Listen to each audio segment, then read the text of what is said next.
what I'm going to do today, everybody, is give you some insights into how I go about selecting vocabulary for the course books that I write, more specifically the Ready for B2 First 4th edition, which is just coming out this spring. A course book is what you use in the classroom. It's very important. I think we have a responsibility, course book writers, to make sure what goes into course books is the right vocabulary, it's the right language for our students. So I spend a lot of time making sure that that language is right and that I know I've selected the correct vocabulary. A hero of mine is Michael Lewis, somebody I look up to for inspiration. Look up to, phrasal verb, which is going to come up later, another phrasal verb come up. I look up to Michael Lewis. He was the brains behind the lexical approach. And he once said at the beginning of one of his talks that he was bilingual. He spoke 2 languages. One was English and the other was EFL, English as a foreign language. And by that he meant that the 2 were different, that the English as it's spoken, as it's used, was different to English as a foreign language, that English as a foreign language wasn't really a reflection of true English because of what was going into course books. So my objective is always to try and make sure that English, the real English, EFL is as close to real English as possible. So I'll be sharing with you some of the criteria that I use and also some of the tools that I use, which hopefully you could also use yourselves when selecting vocabulary. And as we go through the talk, I'll give you information on those tools. I'll be examining and to some extent challenging the perceptions that we have about what is B2 language. Why is this particular item B2 and this one not? And I think I'll be giving you food for thought and challenging a little what we already consider to be B2 and what we don't. And it's a talk which goes into detail. I'm looking at the nitty-gritty of the language.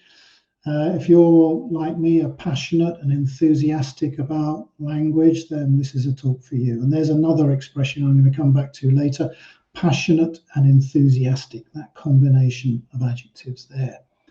Okay, I'm going to look at 3 areas. The first one is phrasal verbs, then a bit later I'll look at adjective plus noun collocations with relation to the weather, and finally personality adjectives. Okay. Now my start here is a list of phrasal verbs, common phrasal verbs you'd expect to see in a B2 First course book. And these are the ones I'm going to put into on a page in my unit 6. This is my list of phrasal verbs I want to use. My starting point is this, the Macmillan Phrasal Verbs Plus Dictionary, which unfortunately, I'm sad to say, is no longer in print. The information there is within the Macmillan English Dictionary, which is online, but I use this as my starting point. And in this book, the top 1,000 phrasal verbs, the most frequent phrasal verbs, are given in red. And of this list here that I've got, all of them are red except one, look up to, which I'm going to come back to later. So I know that these ones are amongst the first 1,000 in terms of frequency being a very important criterion. Also within this phrasal verb dictionary, those which are most frequent are given 3 stars, 2 stars for the very frequent, and then 1 star for fairly frequent. And of these phrasal verbs that I'm using, again, with the exception of look up to, they've all got 2 or 3 stars. Then the ones on the left, those 6 there on the left, I'm going to be using to create a phrasal verb story, a little story including each one of those phrasal verbs. And we'll come on to that exercise a bit later. That's what we're working towards. Now, I'm going to put here 3 arrows. You can see I put an arrow next to give up, run out of, and sort out. Why? Well, because get on with, fall out with, and split up with don't cause any problems or any concerns with regards to collocation. You usually get on with somebody. It could be their name, it could be a relation, it could be a person, but there's not really much to worry about in terms of collocation. Same with fall out with and split up with. The other three, on the other hand, we do have to, or I have to give consideration to what are the verbs or the nouns that collocate with those verbs, and make sure that's reflected in the exercise that I use. I'm not just going to give them any noun or gerund. I'm going to think about it very, very carefully and make sure I'm reflecting what happens in language, in real language. Sort out, you could probably use your intuition for sort out. Sort out, what do you sort out? Well, sort out, I'm going to go ahead of the chat. I could wait for the chat. We'll sort out, you could say, what I'm going to do is sort out problems. Actually, the most frequent colloquy of problems is issues, sorting out issues. But I'm going to go for problems. Issues might cause another vocabulary problem in the exercise. I'm focusing on phrasal verbs. So I'm going to sort out problems. You can also sort out details, difficulties, sort out a mess. I saw my eye caught somebody saying sorting out documents, which is also possible, of course, but the most frequent ones are issues and problems, and that's what interests me there. So I'm going to go for problems. Give up, let's have a look at give up now. And I'm just going to try this, see if I can use my arrows. No, I can't. Okay, I'm going to go onto the mouse. Give up with a gerund. Now, what would you teach with give up? What gerund would you teach with give up? I've got smoking, lots of smoking, yeah. Lots of smoking. To give up teaching. No, don't give up teaching. Give up trying, give up eating, drinking coffee, give up binge drinking, procrastinating, doing yoga. Right, they're all coming in. Okay, stop. Give up complaining. That's a nice one. Actually, let's have a look. Before I get to the answer of what I'm going to teach with this, and in fact, what is the most frequent colloquy of give up in terms of gerunds, I'm going to go one step back. And here's a link which I would normally, under normal circumstances, go into now to show you, but it's going to be a bit of a faff if I go out of the presentation into the link, come back. I'm going to waste a lot of time, or use up a lot of time, not waste it. But I do strongly urge you, when you get these, because you will get a copy of this, is to look at this link, because it's quite staggering. It's a news feed based in Slovenia, and it receives or incorporates article after article every day, every minute of the day, in lots of different languages. And there are between 100 and 150,000 articles being fed into this news feed every day, half of which, 49% of which, are in English. And that means that between 50 and 75,000 articles are being incorporated into this news feed, which is then incorporated into one of the tools that I use, a very, very important tool that I use called the Sketch Engine. And you'll be seeing a fair bit about this at the moment. The Sketch Engine takes those articles, puts them into the corpus, sorts them out, avoids repetition, makes sure there's no strange examples there, and incorporates that into a corpus.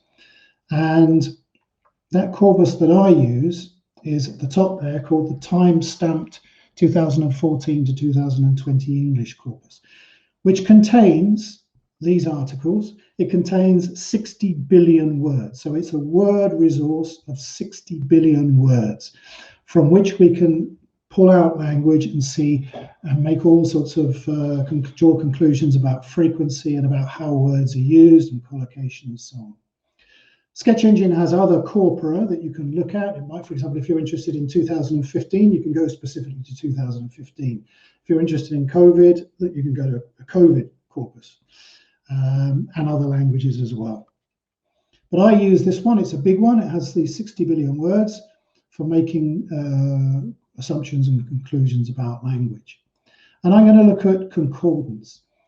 And I'm allow me to close the chat for a minute, because my eye keeps wandering over. I'm not sure I can do it. Hang on. Oh, yeah, there we go. There we are. Right, okay. Okay, let me see. Sorry about that. I'm not shutting you. Well, I am shutting you out, I'm afraid, but if not, I'm going to get so distracted by the comments, which are all very interesting. But there we go. And I'm going to feed into this. What the information I want from here is, okay, give up plus a gerund. What examples am I going to have of that? And here they are. Well, here are some of them anyway. You can see if that arrow there are 60,000 examples, 60,700 examples on this corpus of give up plus a gerund. And they're all in any kind of random order, which at the moment isn't very helpful to me. If you look down the bottom there, the three examples there, we can already see looking is coming in there. They're looking for a job, looking for work, looking for work. If your eyes are good enough, you'll be able to see that. If not, don't worry. Because what I do, I don't sift through these and try and put them in alphabetical order. What I can then do is press a button at the top there, which gives me a frequency count, and it tells me which is the most frequent of these gerunds that's used after give up. Now, you had your guesses before. One person or two people that I saw at least got it right in terms of which is the most frequent, and here it is. There. Give up trying. Yay for those people who got it right. Right, give up trying. And look at, actually, I'm going to move on to a bigger slide. This is the list that I get. I'm going to make it a bit more legible for you so you don't have to strain your eyes. Give up trying is top. Look how far ahead. It's got 10,000, nearly 10,700 examples. And the second is looking. And what's interesting is that's usually looking for something or looking to do something, which is a similar idea of trying to get a job, looking for a job. And then playing.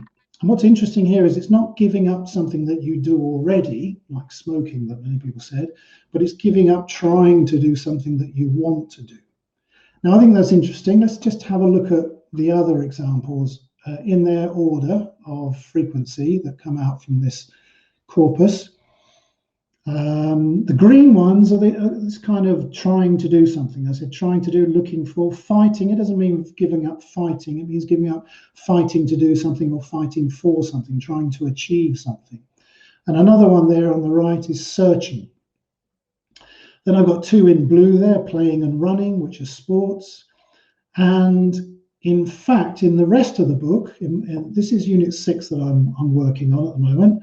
In the rest of the book, I've also got give up running. I've got give up a career, which is not there because it's not a gerund. And I've also got give up searching and give up playing. So for me, give up trying, I'm going to put that into my exercise because it's the most frequent one there. I've got drinking and smoking in red. Well, because vocabulary may be frequent, but it's not always appropriate. And smoking, I'm afraid, in course books is a no-no. You can use that in your classrooms if you want to, but as a course book writer, I cannot talk about smoking.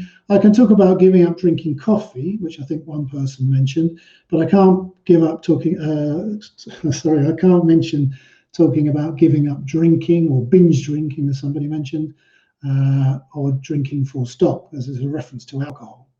In fact, some of you may know this, but we have this kind of acronym parsnips, which each letter stands for a topic we're not really supposed to talk about in course books. Best to stay away from them. P, parsnips, P-A-R. P is for politics, A is for alcohol, R is religion, S, well, you can guess what S is, and if you Google parsnips, you can find out what the other letters stand for. If you Google parsnips and English teaching or English learning, then you'll find what those letters stand for.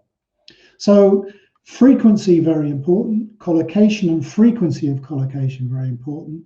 But always bearing in mind that appropriateness is another factor there. And there are many words that are very frequent, but we cannot include them because of for reasons of appropriateness. Let me just take a drink of water.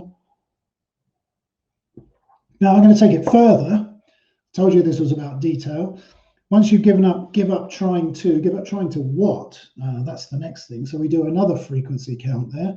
And I get these verbs: give up trying to get, find, make, figure, be, understand. I'm looking at those first 6 there. And I give you some examples of how it's used because I want to see how this language is used. I want my EFL to be as similar to real English as possible. So let's have a look. Give up. More than a quarter of people gave up trying to get through after being put on hold. There are many uses of get. Get a job, for example, is another one, of course. So there's just one example. The next one, he never gave up trying to find. This was second on our list, and it's find out the truth.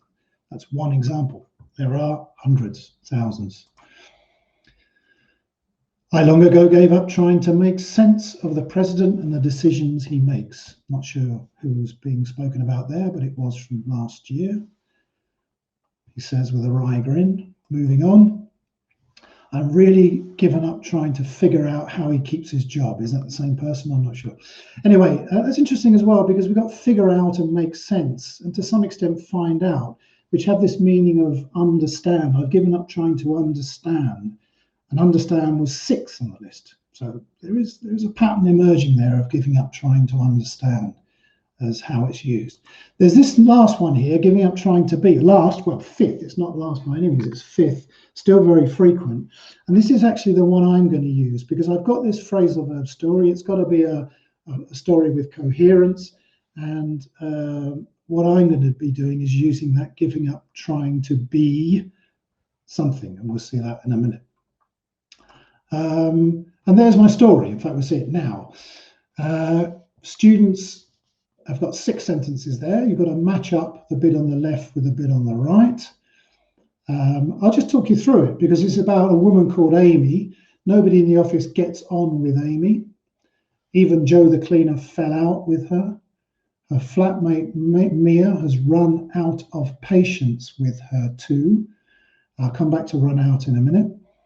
Mia told me she'd given up trying to be friendly. There's my give up trying to be. So I'm very happy that I've got give up with the gerund, which is the most frequent one, with one of the most frequent infinitives that come after it. So I'm confident that that reflects how give up is used. Of course, you can give up smoking, but I can't use that here. And her boyfriends split up with her again, but they'll get back together again soon. They say they've sorted out their problems, but they'll argue just as much. Okay, that's how I've got my story. That's the kind of work that's gone into it. Well, actually, run out. Sorry, I haven't finished yet. Let's look at run out. I've got run out of patience. What nouns come out after run out of? Now, I'm not looking at the chat box, but you can just think what nouns come after run out of, which would be the most frequent ones. I'm going to put it up in 3, 2, 1. And there is a kind of frequency count of nouns which come after run out of. Top of the list there, money. In fact, I'm going to talk you through money. And if you go further down, a bit further down to number 6, you can see cash. So there's a money and cash there. Then time, of course. And then gas, steam, and fuel. Running out of steam might be figurative use, but we've got gas, fuel. You can run out of energy as well. You can run out of petrol. There's another kind of section there. Running out of space, and if you look further down the column, you can see room. So you run out of money, you run out of energy, you run out of space, you run out of time, food and water, and then my patience is about 13, running out of patience. Now, again, it's criterion. It depends on the context of the rest of the book. As I said, I've got give up 3 other times in the book. Run out of, I've got run out of money elsewhere in the book. I've got run out of food in the book. And I want to include this run out of patience because it's an abstract idea, as is time, of course, but and ideas. But I'm going to go for patience because it fits into my story. And back to the exercise there again. I just wanted to say, so that's the work that's gone into that exercise. It's not written in 5 or 10 minutes or even half an hour or an hour. This takes a long, long time to get an exercise like this right. Notice the length of the sentences, they're all the same, because then actually what you can do with an exercise like this is students can, once you've worked on it, is they can cover up the sentence endings and see if they can tell the story from beginning to end just by using the sentence beginnings. And I haven't done this, but I bet you'll get students who'll be able to tell the whole story eventually if you just put 1, 2, 3, 4, 5, 6 on the board, having worked on this exercise before. So the idea is to make it memorable and authentic in terms of the way it's used, the way that the language is used. Okay, what's next? I have to remember. Right, okay, so a kind of summary of what we've done so far. I mentioned that frequency is extremely important. Collocation and frequency of collocation is also up there, but always bearing in mind that it has to be appropriate for the context that you're teaching in. What's appropriate in one country may not be appropriate in another country. Now, that's another challenge for course book writers. We have to keep it very, very clean in that sense and not take any risks so we don't upset people. Context of a story, I wanted my story to be coherent, so that had some effect on the way the language I used. Context of the book, very important. A course book has to have revision recycling, so a choice might not be the most frequent, but you've already got that covered somewhere else. And intuition, intuition, you can use intuition. I don't tend not to rely too much on my intuition. I use it with sorting out problems, but I always check it and make sure that my intuition is correct. Sometimes we have to use our intuition in the classroom. We have no alternative, but I have that time and luxury to make sure that my intuition is correct.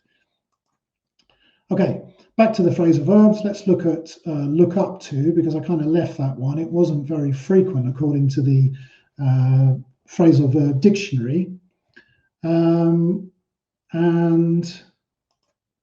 here, however, is another criterion, because this phrasal verb appears in the exam. May not be frequent, but it appears in the exam. Here's an example from a kind of adapted example from a Cambridge B2 first exam. And the answer is workers who respect them and look up to them. So it's in the exam, so I can't avoid it. Teachers would expect me to have that in my course book, even though it's not frequent. So I'm going to respond to teacher expectation. I'm going to include it. Also, look up to is kind of easier to teach, isn't it? It's quite fun, if you like, or fun in inverted commas, perhaps. It's memorable because it's a metaphor, isn't it? It's figurative, but you look up to somebody, you respect, you admire them, and the opposite, you look down on somebody. So they're quite easy to teach and easy, therefore, to remember as well. Not therefore, but easy to remember for students. I was going to say something else. My mind's gone blank. It's in the exam. It's easy to teach, and never mind. Anyway, as I said before, the Macmillan phrasal verbs was my starting point. But if I look at these in the sketch engine, I also find that the look up to isn't one of the most frequent. Oh, sorry, I know what I was going to say. That it can be useful, can't it, for teenage students? Who do you look up to? They often do look up. Not everyone looks up to someone, but they look up to somebody in their family or a famous person, a celebrity. Usefulness, students' needs. It's only used in this context to admire somebody, and this. But it could be useful for students. So it's in the exam, it's useful, it's fun to teach. Let's include it. Teachers expect it, and who am I not to do that? Catch up with, look up to, I was saying. The number of examples in the sketch engine, 180,000. Is that a lot or not? Well, catch up with, which is a red word with 3 stars, has 450,000 examples. So more than twice as many. Come up with, which seems to be a favourite of Cambridge. They often put it in, especially in multiple matching readings and listenings, particularly readings actually. You'll come across this one often for receptive use, but it's often there, and it has 2 million hits on my sketch engine. So yeah, it's frequent, and it's in the exam. So it kind of confirms, this frequency confirms what was in the phrasal verb dictionary, but I'm going to include look up to for the reasons I've already given. So I just add those to that list of criteria, tested in the exam. So yeah, let's put it in. It's fun, memorable, teacher expectation, useful for students. I haven't put that there, but obviously for student needs, it's something that they might want to express. They could do it with admire and respect, but let's put it in because it's a phrasal verb they can use as well. Right. Another source here, the English Vocabulary Profile, which comes from Cambridge. That's just another thing that can be used. I don't use this so much, but you can use this. Describes what is typically learned at each level. It informs teachers, coursebook writers, and test writers, exam writers, what is suitable for including at any given level. Now, how or where this comes from, there's the link. You can look at this if you don't know it. Some of you, I'm sure, will know this. And I look there and I find that look after is A2, look forward to. B1, look forward to for letters and looking forward to a concert and so on. And there, look up to, it tells me, is a B2 word, and look down on the B2 word. So I better include it, hadn't I? It's given as a B2 word. How do they arrive at this? What is the source of this profile, which you can look at later? Quite interesting, actually, the profile, because you can, if you want some vocabulary on a certain topic, you can click on the topic, like weather, like sport, and so on, and you can find vocabulary there related to that. Okay, how do they get to this conclusion? Well, it's based on the Cambridge Learner Corpus. Let me just read a definition of what that is. Cambridge Learner Corpus is a collection of several 100,000 examination scripts written by learners from all over the world that is added to every year. So it's what students or candidates are producing.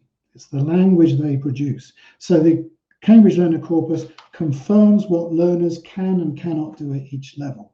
So if they're using look up to in B2 first exam, then that's, or a sufficient number are using that, then presumably that becomes a B2 word. It's showing what they can and can't do. There are other sources as well, which include leading course books and advice from reviewers based on their classroom experience, which probably means teachers. So teachers and course books. So it's about what goes into course books and what teachers are inputting, sometimes using course books, which then makes its way into the Cambridge Learner Corpus because students are using it. So it's therefore extremely important, we're back to the same thing, that the course books are presenting the vocabulary, which is the right vocabulary, the frequent vocabulary, the natural vocabulary, so that it then comes into the Cambridge Learner Corpus and then works its way into the English vocabulary profile. So there's a further responsibility on people like me, people like you as teachers as well, to make sure that language is right.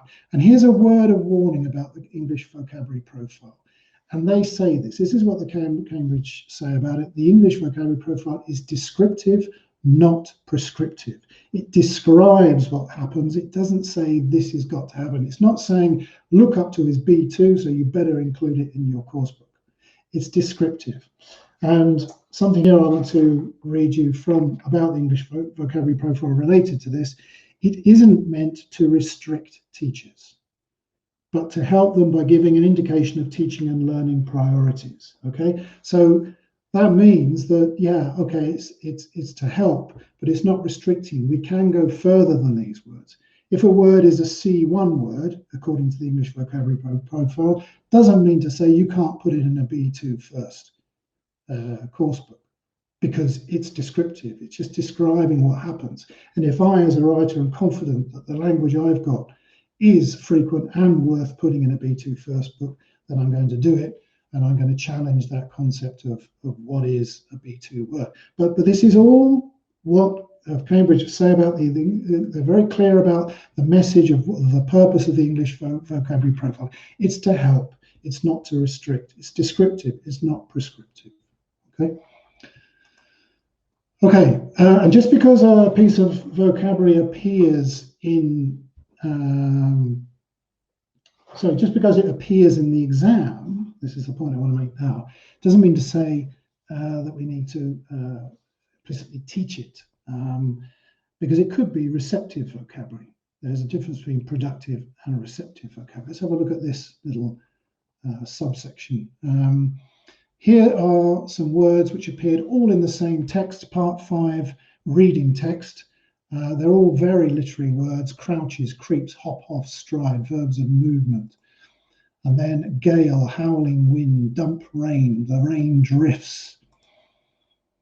Herding the flock of sheep, tapping their boots in time to the music, a glowing fire. Now, I would not include most of these words in my vocabulary exercise, because these here are words in this text which are there for receptive use. Students also have to learn how to deal with unknown vocabulary, to guess meaning from context, or learn to just ignore it if it's not necessary to know the meaning of it.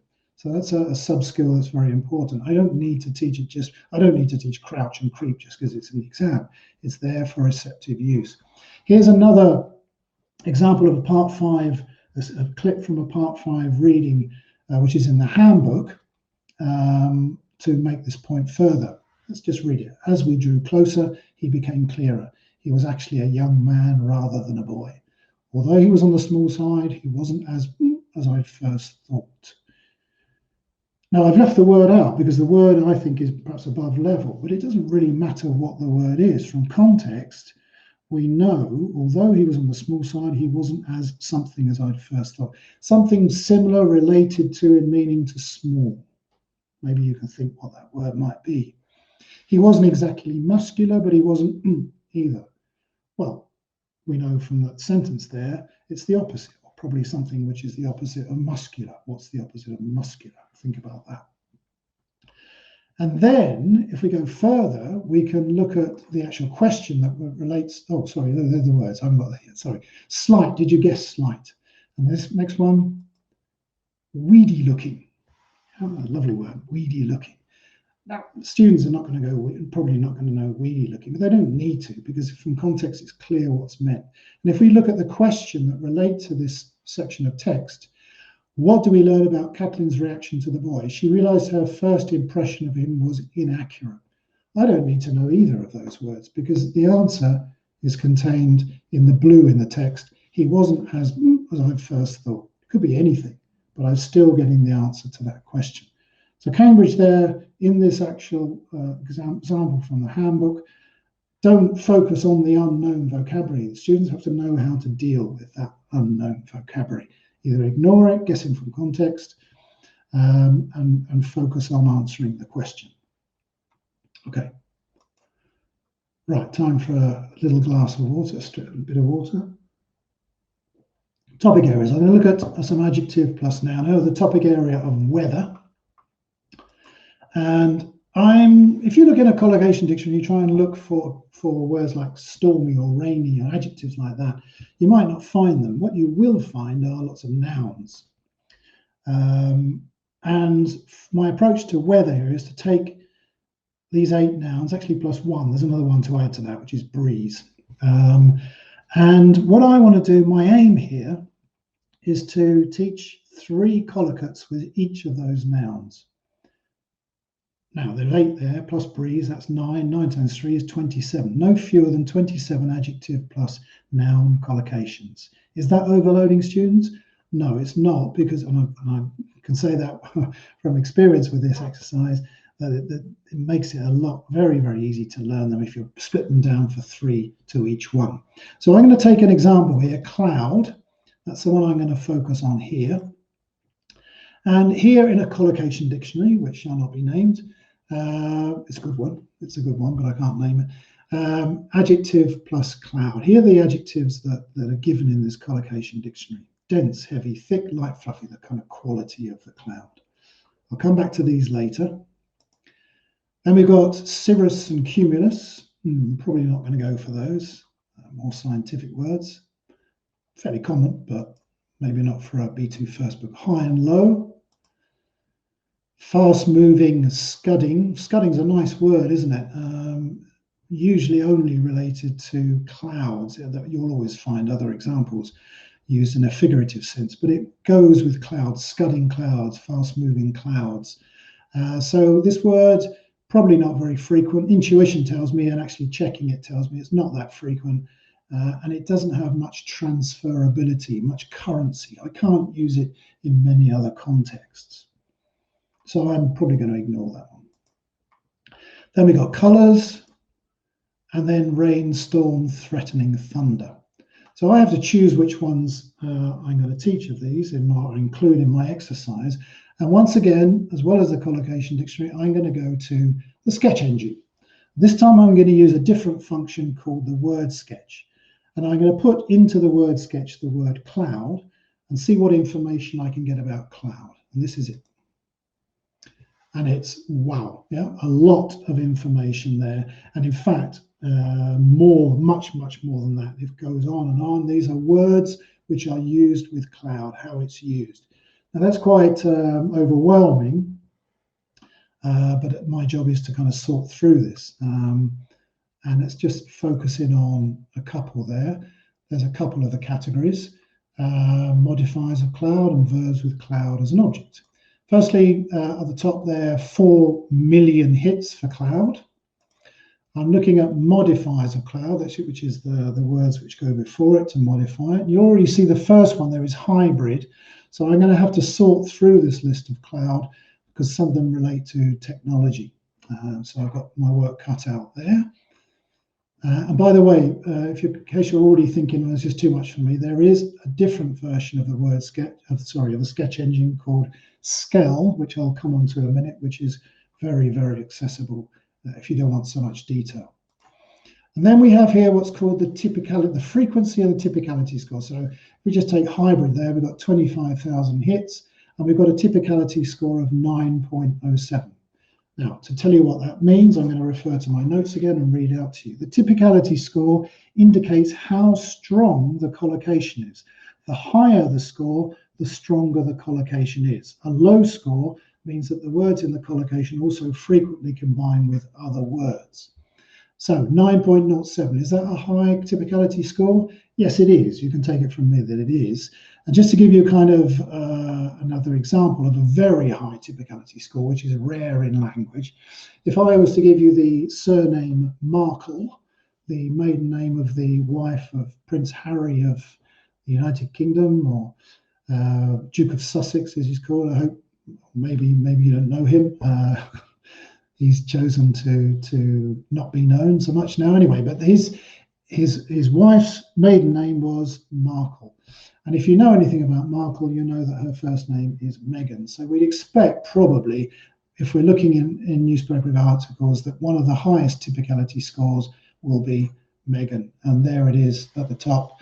Meghan Markle gets a typicality score of 13.5, but that is extremely high. So there's an extremely strong collocation. There are other Markles, of course, but look, they're really nowhere near as important, going down to 7.93 for Samantha, and then Thomas and Sussex and so on. Quite interesting. If you're interested in dealing with a certain, you're not going to be interested in dealing with Meghan Markle, I'm sure, but if you were to put these words in a word from something which is happening in your country, perhaps, which is made international news, you may well find a rich resource of vocabulary to help you deal with the vocabulary of that slot before discussing it in class.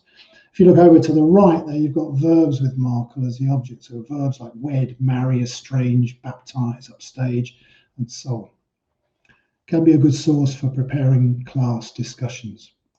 So back to our cloud, there's the modifiers of cloud. I've got to sort through them. And here's the ones which are related to cloud that I want, which is the weather type of cloud.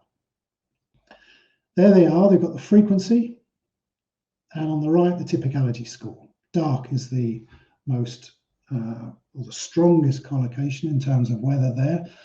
I'm not going to include dark in I'm going to choose 3. I'm not going to go for dark. Dark, I can put somewhere else. It's not particularly difficult for a student to create the word dark cloud.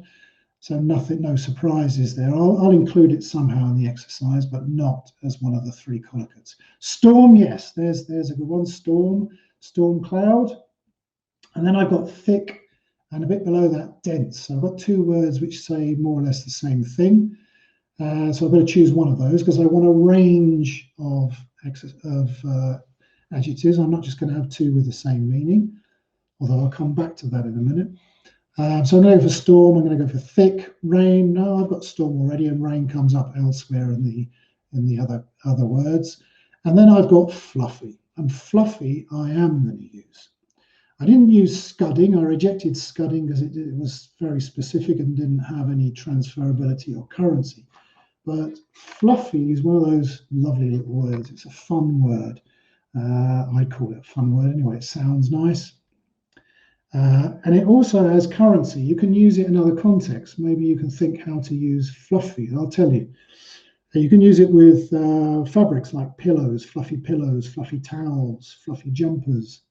You can use it with animals, kittens, fluffy puppies, fluffy furs. Teenagers have pets, fluffy kittens, fluffy puppies. Cooking, fluffy rice, fluffy omelette, fluffy meringues. Snow. Recently in Madrid, we had a very, very bad snowfall. I'm not sure if fluffy was the right word for the snow. Anyway, fluffy can be used for snow. And the other day, actually, over lunch, one of my daughters was talking about the measures for COVID and saying that they weren't very clearly defined. But she didn't say they're not very clearly defined. She said they were fluffy, a bit too fluffy. So she was playing with that word, fluffy. So fluffy is a nice little word which I'm going to include. And that's how I've reached my decisions. So here's the exercise. On the right, you can see that thick, storm, and fluffy, and I have to put the noun in there, and it's clouds. The nouns are in the box just above there. Just above that, there's sea, rough, calm, and choppy. Again, a range of words. Is it rough? No, it's calm. Is it calm? Sorry, is it calm? No. Is it rough? No, it's kind of in the middle. It's a bit choppy. Another nice word, which has got a bit of currency because we can talk about, I just did that, chopping as well. Then below that, thundery, scattered, snow showers. Now, scattered is a C2 word in our English vocabulary profile, but it's the second most frequent colloquy of showers after meteor showers. Meteor showers is the most common one in the sketch engine, and scattered is second and a very, very frequent. Now, I understand that it's probably from weather reports and people don't go around using that word a lot, but nevertheless, it's too frequent to be ignored. And this is what I mean by challenging what our perception of a word is. It's there as a C2 word in the English vocabulary profile because C2 students are using it. But why not at this level as it's so frequent? And let's include it. It also has currency. Scatter, you scatter. I've got here, sorry, I can't just get these out of the top of my head. You can scatter debris, scatter seeds, you can scatter rubbish, litter, garbage, trash. Scatter clothes all over your bedroom floor, scatter toys all over the place as well. So I've gone for that one there. And then finally there on that right-hand side, a gentle, a cool, a stiff breeze. Another range of words, gentle, stiff, two opposites, and then one relating to temperature. There are others that I could have used, like moderate or sea breeze, but I've gone for those for that range. I can't do this, unfortunately. I didn't prepare it this way, but if I was to take away now those collocates and just give you sea, cloud, shower, breeze, I'm sure that many of you could come up with all 12 of those collocates from memory. Now, I said that thick and dense had a similar meaning, so I'm not going to include them in my exercise because they have the same meaning. But there is a strong case, very strong case at first, B2 first and other levels, of including words with the same or similar meaning.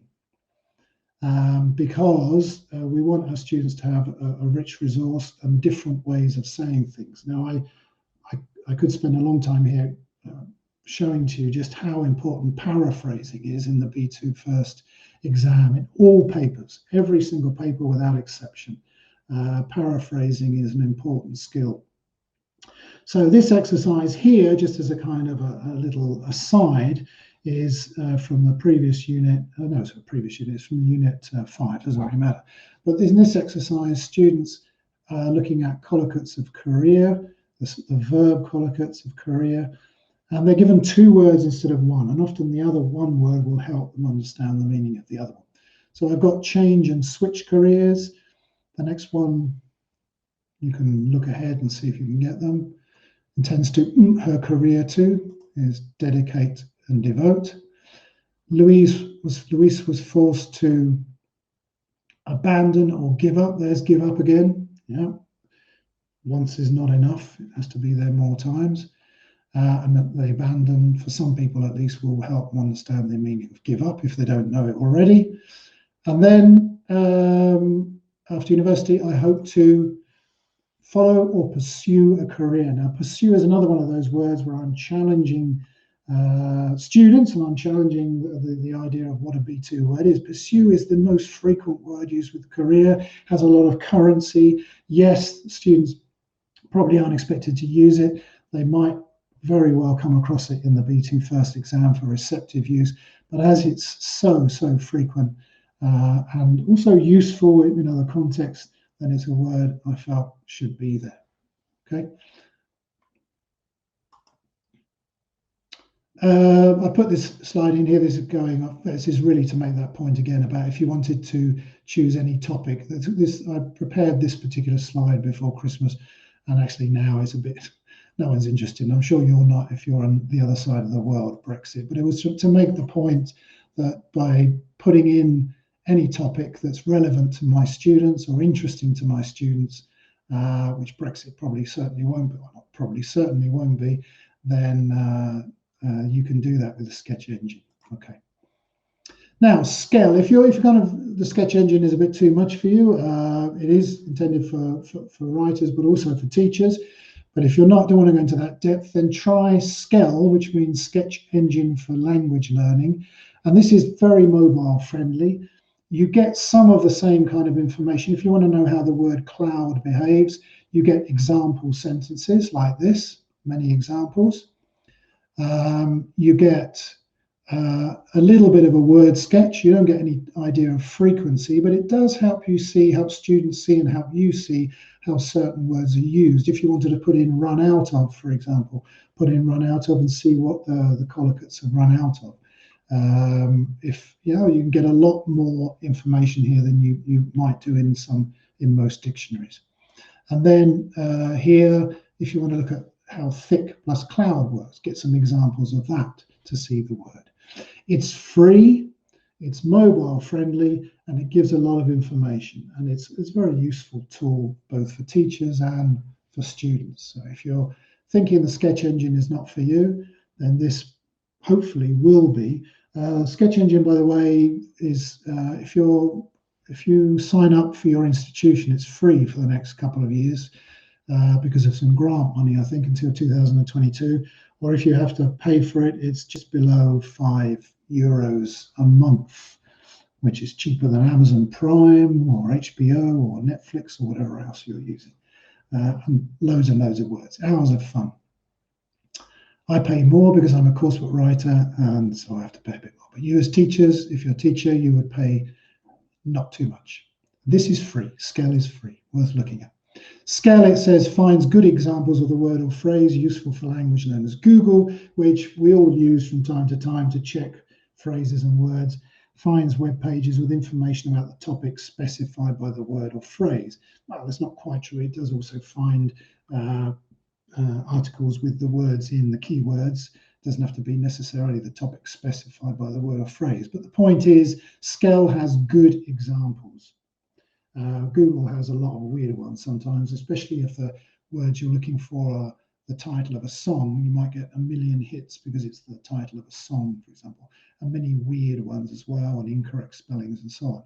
So if you're looking for a reliable source of information, in addition to your collocation dictionary, in addition to your faithful dictionary you always use, Skell or Sketch Engine are great sources to use. Final section. I've got 10 minutes. I might overrun by 5, but let's keep going. Personality. Adjectives of personality has its own little challenge. Now, just have a sip of water. In that list there, which is the list I want to include, I mean, the challenge that adjectives of personality have at B2 is that there are so many of them. Here are the ones that I'm going to use. 38 there are there. 38 because I've got some negatives as well, positives and negatives. So I've got a total of 38. And if that seems too many, I did have 27 for the adjective plus noun collocations for weather, but these are all individual words, or are they? We'll find out a bit later. And 38 is a lot, but I've seen in other books 50, 60 even. Adjectives of personality, and in early editions of my books, people were sort of a bit worried about the load that this suppose, but they need to be included. They're all, if you've looked at those, you'll see that they're all very, very usable words, and most of them are B2 words. Not all of them. B2 in the English vocabulary profile, or in the Macmillan English Dictionary. Not the phrasal verb, but the Macmillan English Dictionary, they're red words. Red words in the normal words from Macmillan English Dictionary are the top 7,500 in terms of frequency. And then you have this star system again. The most frequent are 3s, the very frequent are 2 stars, and 1 star. Also fairly frequent. But the top 7,500, the 3-star ones are the top 2,500 words.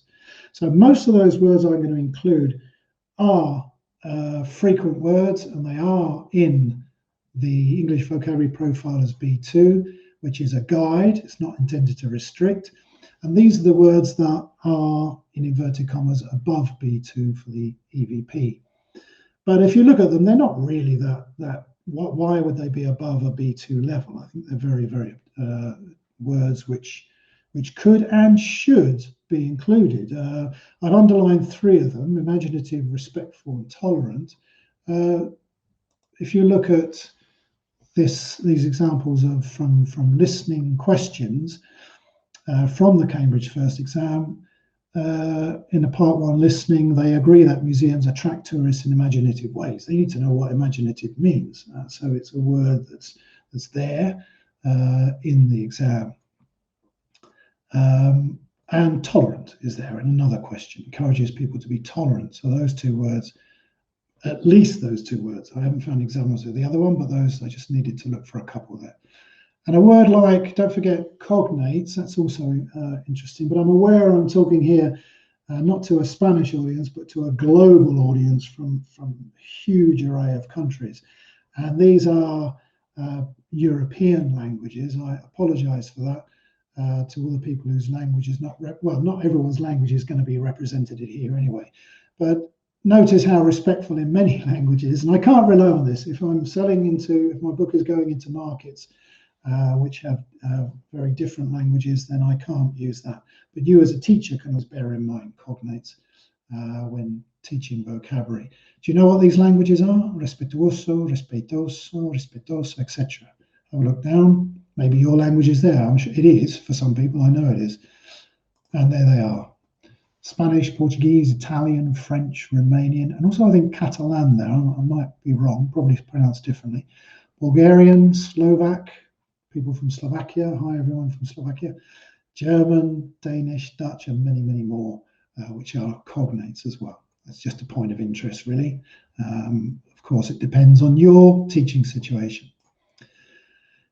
Just out of interest as well, these words I found in a similar kind of vein to tolerant and imaginative we just saw, which kind of surprised me. Some of these words look beyond B2, but students would need to understand them in the context of a question. They're not in a text, but in the questions. And those words are mostly C1 and C2, with the exception of misleading and unwilling, apparently, which look to me C1 words as well. So my intuition would say, well, they're not B2 words, but apparently they are. So intuition fails again. Right, now back to our adjectives of personality. We're on the final stretch now. How am I going to get these 38 words into my adjectives of personality exercises without overloading students? Well, if you look at these words, you'll start to see certain connections, words which have a similar or related meaning. And in fact, words which are often used together. And I'll show you that in a minute. Kind and generous. Polite and respectful, similar meaning, related meaning, often used together. Shy, reserved. Inconsiderate, selfish. Often, he's so selfish and inconsiderate, to emphasize the point. They're often used together. Honest at the top of the second column with sincere over to the right. I'm not putting any more lines in. But there are connections there. Now we can use that to our advantage, because there is a category in the word search of the sketch engine which focuses on words which are often used in combination and separated by the word and, or even but. Now these are not like those binomials which are very fixed. For example, black and white, far and wide, safe and sound, sick and tired, short but sweet, neat and tidy. Yeah, Now, I did remember those because they're quite easy to remember. Once you remember one, you can remember both of them. So there's proof that coupling words together makes them easier to learn. And this is for kind, and kind often goes with gentle, and it often goes with gentle, generous, and generous is one of the words I want to include, so that's useful. And if you look at there, generous, I've put an arrow next to it. And there at one page of the list of concordance, and if you look at the top left hand, you'll see that there are 6,000 examples, and it's not just kind and generous. Mostly it's kind and generous. Sometimes it's kind, comma, generous, and sometimes it's even generous and kind. But nevertheless, this combination is too frequent to be ignored. And this happens with polite and respectful. Polite and courteous, well, I'm not going to give courteous, too formal for my interests, I think. And also, I want to include the word respectful. There it goes, polite and respectful. There's the examples there. If you can't read it, I'm not expecting you to read it, but you can see at least the red words and how they work together, and that sometimes it can be respectful and polite. Incidentally, on the sketch engine, when you get a concordance like this, if you want to read more of that sentence, you can click on the left. It gives you the origin of that sentence, and you can find the original article. And this is not the exercise students have. I've made it a bit more difficult.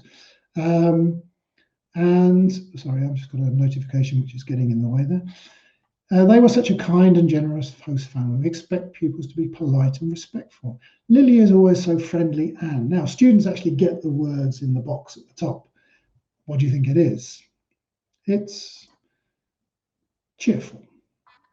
Could be others, but the word in the box is cheerful that fits there. Shy and, we've already spoken about shy and reserved. Passionate and, now that's what I started the talk off when I gave an introduction, and I said that I am passionate and something about language. Passionate, enthusiastic. Selfish, were you listening? Selfish and inconsiderate, I've already said that one. Honest and sincere politician. There is more context in these sentences, by the way, which will guide students to the meaning of these words. And the final one, proud and king, who would listen to no one's advice but his own, proud and stubborn. Let me just show you how that works. Here's the page of exercises. The first one, there it is. There's our exercise. There are the words in the box. The example is given. And I must say also that the words in bold in the exercise, the words on the left, are all, according to the EVP, the English Vocabulary Profile, A2 or B1 words. So there's a kind of an assumption. I think the word was, it's an indication, it gives an indication of where students are at. Most students will have seen those words already. And the words in the box are all B2 words, according to the English Vocabulary Profile. Okay. So then I get 16 adjectives in 8 sentences in a short space, and also they become easier to learn when they're in pairs like this. The next exercise, put the words in the box below in the correct column according to the prefix, the negative prefix, to form negative adjectives, and then check your answers, and this is very important. Check your answers in exercise 3 on page 24. This is revision. It's referring students back to a previous exercise on prefixes where I've included this language and I'm now recycling it here. So that's 12 more adjectives, but those 12 are revision. So I'm already up to 28 adjectives. I've got 8 pairs of adjectives. I've got 12 adjectives which are revision. And then the final exercise, which takes it further, add these words to the box. Another 12, well, actually another 10, because sincere and polite, which are there, are already in the first exercise. And there, in that short space, hopefully, I've included my 38 adjectives. I haven't, I don't think, overloaded students, and I've made them easy to learn in revision activities like this. If you do it the other way around this time, can you remember the first word that goes with these? Just have a look. You can do it in your head as I reveal the answers. And cheerful.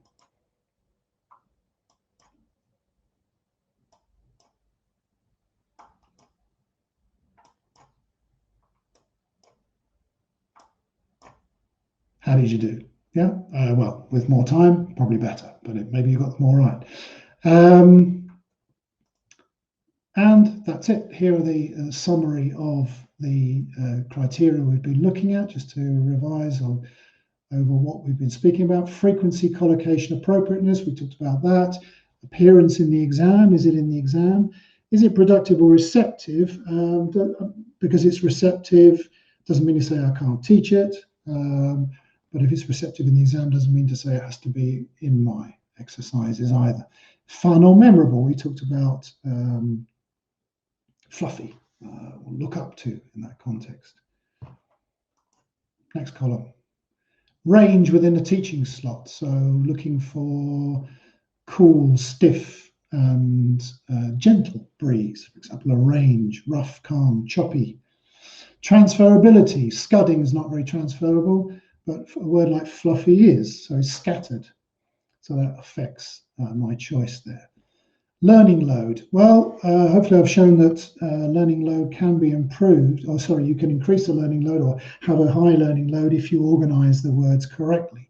We don't want to overload students, but we also don't want to underestimate their abilities to learn language if it's correctly organized. So that has a big effect on exercise design.